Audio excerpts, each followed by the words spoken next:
Greetings and salutations, family. It's Dr. Eric D. Harris, PhD, here with you once again. Thank you for taking the time out to join me. Welcome. Today we're going to get into transferring negative thoughts into a peaceful process. In a world that moves at a lightning speed, as many would say, negative thoughts can easily enter our mind and tend to move into the space of developing a sense of self-doubt and fear, angst, anxiety, and also frustration. They whisper and echo in the background in many instances, clouding our judgment and draining our energy.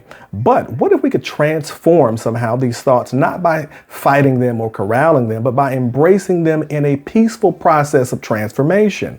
The key is not to eliminate negative energy. The key here is to embrace the negative energy. By shifting our mental perspective, we can turn mental turbulence into a sense of mental peace. Let's observe how we can transfer those negative thoughts into a peaceful, constructive process on a day-to-day basis. First of all, it goes without saying, acknowledging the thought, acknowledging without judgment. The first step in the transformation of awareness process, when a negative thought arises, resist the urge to suppress or condemn it. Acknowledge it. Seek to understand why you are experiencing that, and you can label and tag that with positive things to seek to understand. In the process of doing that, it reduces the power and impact of that thought. So treat your mind like a garden, and remember, there are going to be weeds in that garden, and it's very important not to pull those weeds violently out of the garden amongst the things that you have sought to create and curate in that garden. Take time to observe, find out where those weeds are growing, and then remove them accordingly. Secondly, let's move into the pause. Take a pause break. Take a step back. You must understand that your reactions to many instances and things that take place in your life can not be so proactive. So step back in between your act and what you are experiencing. It's important to move in a space where you seek to interrupt that process, because that interruption of the negativity that you are experiencing creates time and space for clarity, and that's key. So you need that in order to grow. And also, reframing the narrative, ask yourself, is this helpful? Is it mindful? Is it enriching? Is it edifying? If it is not, let it go. And remember, those things are key to the elemental growth in creating the peace and space.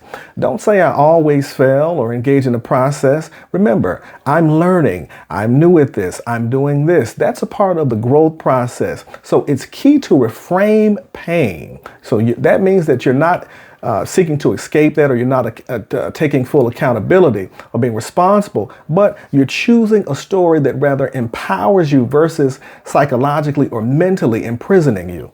And then moving to channeling your energy constructively, something that we also need to do. Write down what you're feeling, when you're feeling it, what's taking place, and what you can do to make that alleviate itself. Remember, those things that you encounter as it relates to frustration can become an engine for your success. So you have to turn that emotional tumult or that emotional issue or problems or impediments that you are experiencing into a sense of momentum, and that momentum will build a pace on a day-to-day basis that will create not only a sense of practice and expectation, but also a sense of gratitude. And also practice mindful observation.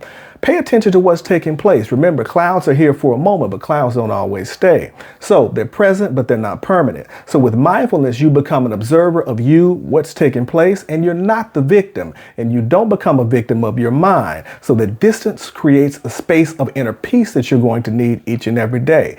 And also commit to creating compassion for yourself each and every day. Speak to yourself as you would to a profound, dear friend. It's okay to say, I'm not feeling my best, and this is what I need to do. So replace that with the harsh things and supplement those things with a sense of inner kindness that will enrich you along your way. Establish a daily ritual, whether it's journaling, dialoguing with someone in intellectual conversation. Acknowledge negativity, but also remember that it's important to punch the button to create a sense of fresh start as you move forward. And here, let's engage in the process of final thought.